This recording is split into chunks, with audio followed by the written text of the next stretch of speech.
Madame, Monsieur, bonjour. Dans l'actualité de ce mercredi, 3 projets de loi adoptés à l'Assemblée nationale. C'est la Commission des affaires générales et institutionnelles qui l'a examiné. Il s'agit du projet de loi relatif à la procédure civile, commerciale et administrative. Projet portant suspension des détails en matière de procédure judiciaire et administrative et celui relatif aux libéralités. Le point de Sidonie Davila. Le nouveau projet de loi sur les libéralités soumis à l'examen des membres de la Commission des affaires générales et institutionnelles revisite la loi de 1964 sur les donations entre vifs et les testaments. Si la libéralité est l'acte par lequel une personne dispose à titre gratuit de tout ou partie de ses biens ou de ses droits au profit d'une autre personne, l'on ne peut disposer de ses biens à titre gratuit que par donation entre vifs ou par testament selon les innovations apportées. En termes d'innovation, pour ce qui est des donations, il faut faire la distinction entre la donation de biens immeubles et de biens meubles. Pour ce qui est des immeubles, l'acte notarié est requis. Mais pour ce qui est des biens meubles, nous avons aujourd'hui la possibilité de le faire par acte sous seing privé dûment enregistré ou par acte authentique. Le nouveau test sur les libéralités accorde une protection aux héritiers, assure le ministre de la Justice, garde des Sceaux. Pour ce qui est des testaments, le testament public, le testament par acte public, il pourra dorénavant être reçu par 2 notaires. Et cela dispense ce testament de son authentification par le président du tribunal. Donc l'authentification par le président du tribunal sera requise lorsque ce testament public est reçu par un seul notaire. Après l'examen et l'adoption du projet de loi sur les libéralités à l'unanimité, les députés ont également soutenu et donné leur caution pour 2 autres ordonnances prises pour assurer la protection des Ivoiriens depuis l'avènement de la pandémie Covid-19. Il était donc bien indiqué pour le président de la République de prendre urgemment des dispositions pour la gestion donc, de cette pandémie à travers des mesures économiques qui ont été donc édictées dans la première ordonnance. La deuxième ordonnance, il s'agit de faciliter les procédures au niveau de nos tribunaux. Ces différents projets examinés et adoptés ce jour seront portés sur la table des députés en plénière les jours à venir. Le coronavirus poursuit sa progression en Côte d'Ivoire. Le ministère de la Santé et de l'Hygiène publique annonce 219 nouveaux cas de Covid-19, 198 guéris et 1 nouveau décès. Une patiente de 73 ans. À la date du 21 juillet, la Côte d'Ivoire compte donc 14 531 cas confirmés, dont 8 857 personnes guéries, 93 décès et 5 581 cas actifs. La RTI, média le plus apprécié et le plus suivi en Côte d'Ivoire, c'est le résultat d'une enquête révélée par l'organisation internationale Brown Africa lors d'une remise de certificats. Patricia Omo. La RTI est la marque de médias la plus admirée en Côte d'Ivoire, selon Brown Africa 100. Donc c'est un événement qui a été organisé dans plusieurs pays d'Afrique, justement pour mettre en avant les marques dans ces pays africains-là. Et à l'issue de cette présentation des marques, il y a un panel à chaque fois qui est organisé avec des experts de marques africaines et locales pour parler justement de la place de ces marques-là en Afrique et surtout au niveau mondial. Donc aujourd'hui, la RTI a été reconnue comme la marque la plus admirée en Côte d'Ivoire et 6e au niveau des médias, des marques médias en Afrique francophone. Donc on est très content de ce classement-là. En effet, selon le classement de Brown Africa 100, le groupe RTI occupe la première place dans le top 10 des marques les plus appréciées. Représentant le directeur général de la RTI, le directeur de RTI Digital a réceptionné le prix. Ce prix est très important parce qu'aujourd'hui, je pense qu'il marque une étape. Il sanctionne un peu la reconnaissance de la RTI par ses clients. Et aujourd'hui, de pouvoir avoir la RTI devant des marques internationales qui sont là depuis longtemps et à ce niveau-là est plébiscité, on va dire, par l'ensemble des Ivoiriens, ça fait énormément chaud au cœur. Et je pense que c'est une responsabilité très forte parce que ça nous met dans une position d'humilité pour nous dire que si on est perçu ainsi aujourd'hui, c'est qu'il faut pouvoir se maintenir. Et se maintenir, je crois que c'est qu'il y a pas de plus compliqué, mais de plus challengeant, parce que ça va vouloir dire qu'il va falloir qu'on continue de retrousser nos manches pour donner le meilleur et pour servir le meilleur aux Ivoiriens. D'après une enquête menée dans 27 pays, représentant environ 80% de la population et du PIB de l'Afrique, les groupes MTN, NCA et Ecobank occupent également les premières places des marques de services financiers et marques africaines les plus admirées. La radio-télévision ivoirienne est un groupe ivoirien de télévision et de radio créé en 1962. Il s'agit d'un média de service public dont la vision est d'offrir un nouveau monde numérique et audacieux à ses téléspectateurs. Occuper la première place au niveau des médias les plus admirés est un élément essentiel pour une meilleure stratégie. La 10e édition de Brand Africa 100 a classé les marques les plus fortes aux yeux des consommateurs sur les 27 pays que couvre l'édition 2020 de Brand Africa 100. La Chambre de commerce et d'industrie de Côte d'Ivoire va renforcer les capacités des responsables d'entreprises de presse numérique durant 12 mois. Une convention a été signée à ce propos avec la plateforme de presse numérique de Côte d'Ivoire. On fait le point avec Francis Boifo.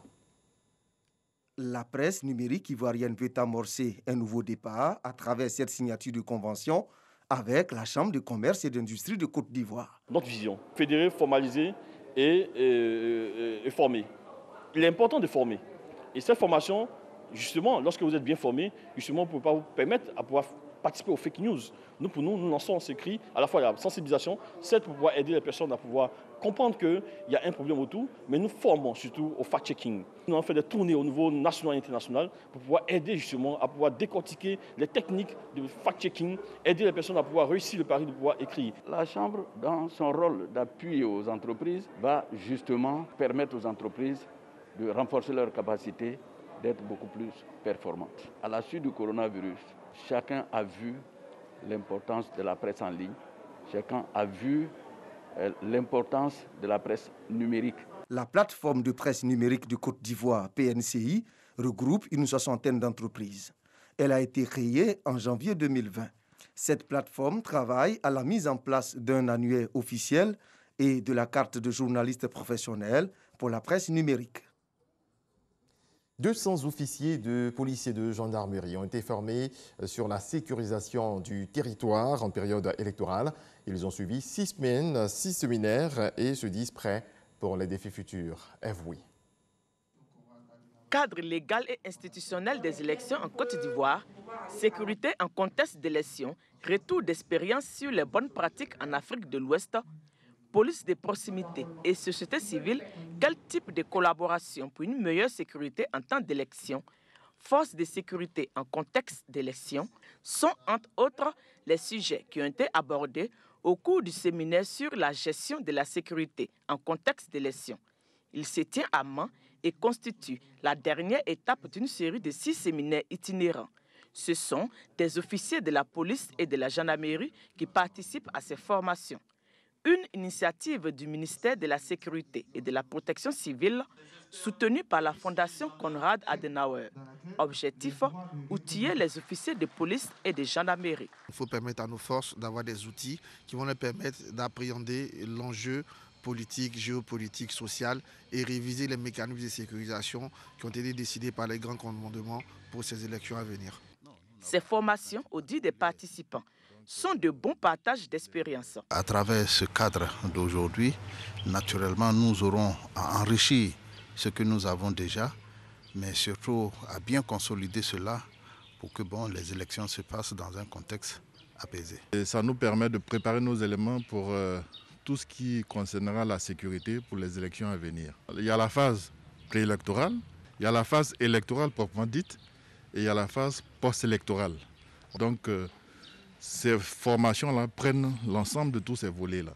Le ministre de la Sécurité et de la Protection civile a pour sa part indiqué que le gouvernement mettra tout en œuvre pour garantir des élections transparentes et sécurisées. D'autres formations sont prévues pour les forces de défense et de sécurité. Je voudrais vous annoncer le lancement dès le 29 juillet prochain du projet La paix par mois. Il s'agira de la formation de 675 policiers et gendarmes, la société civile locale et les leaders communautaires dans 27 localités sur les thématiques liées aux élections.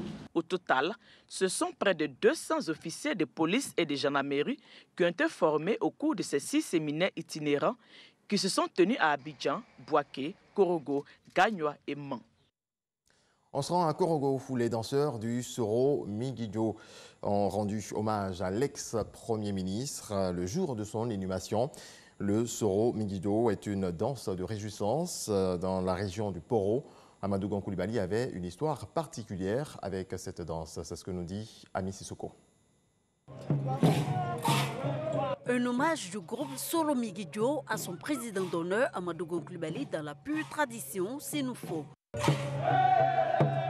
Le Premier ministre Amadou Gon Coulibaly était à la suite de son père Gon Coulibaly, le promoteur de cette danse de réjouissance. Le Soro Migidjo signifie avoir le courage de dire ce qu'on pense. Amadou Gon Coulibaly était férue de cette danse Sénoufo avec des chansons aux paroles fortes et élogieuses. Une des chansons qu'il aimait plus, c'était la chanson du guerrier. Ça veut dire que sortez tous, venez regarder le merveilleux monsieur qui arrive, un monsieur Embre. Il est là pour faire son combat. Quand on joue, il est content, il nous demande de mettre le Selana. Le Selana, ça veut dire que mon père qui m'a mis au monde a une autre création, c'est le même qui va me recréer dans le monde. Selana, Gomblé, mon frère, Selana. C'est devenu maintenant pour les funérailles, les mariages, les manifestations politiques et tout, un peu de partout. Il y a plusieurs rythmes. Il peut être chaud comme il peut être froid. Le Soro Migidjo est né de la discorde entre les joueurs de la toute première équipe de football de Korogo, le Kafigelejo Sport. Une autre équipe fut ainsi créée, le Kapachan Sport, parrainé par le père d'Amadou Gon Coulibaly. Pour accompagner l'équipe, un groupe musical, le Kapachan Club, voit le jour. Progressivement, il se sacralise et devient le Soro Migidjo. Cette danse a fait du chemin depuis sa création en 1979. Les initiés et les masques rendent hommage au Premier ministre Amadou Gon Coulibaly, imploraient les man pour le repos de son âme. Toutes les chansons que vous avez entendues sont des chansons de moralisation. Seul Korogo détient la paternité de la danse Soro Migidjo, jalousement conservée par les descendants de ses créateurs. Quand vous allez voir ce tam-tam là quelque part hors de Korogo, si ce n'est pas quitté ici, nous on ne reconnaît pas ça. On n'a même un papier pour ça. Aucune autre cérémonie traditionnelle n'est autorisée par la famille avant les cérémonies religieuses du 40e jour du défunt Amadou Gon Coulibaly. Dans le reste de l'actualité, le procès de l'ex-président soudanais Omar El-Béchir s'est ouvert hier à Khartoum. Il est poursuivi pour avoir pris le pouvoir par un coup d'État il y a 31 ans, le 30 juin 1989. Omar El-Béchir comparaissait pour la première fois aux côtés de 27 co-accusés. Mais l'audience n'a duré qu'une heure et a été reportée au 11 août, faute de place dans la salle de tribunal. Coronavirus en République démocratique du Congo. Dans un discours à la radio et télévision nationale, le président Félix Tshisekedi a annoncé la fin de l'état d'urgence sanitaire ce mardi à minuit. Mais la reprise des activités sera progressive, a-t-il déclaré. Voilà, c'est ici que prend fin ce tour d'horizon de l'actualité. Merci à toutes et à tous de nous avoir suivis.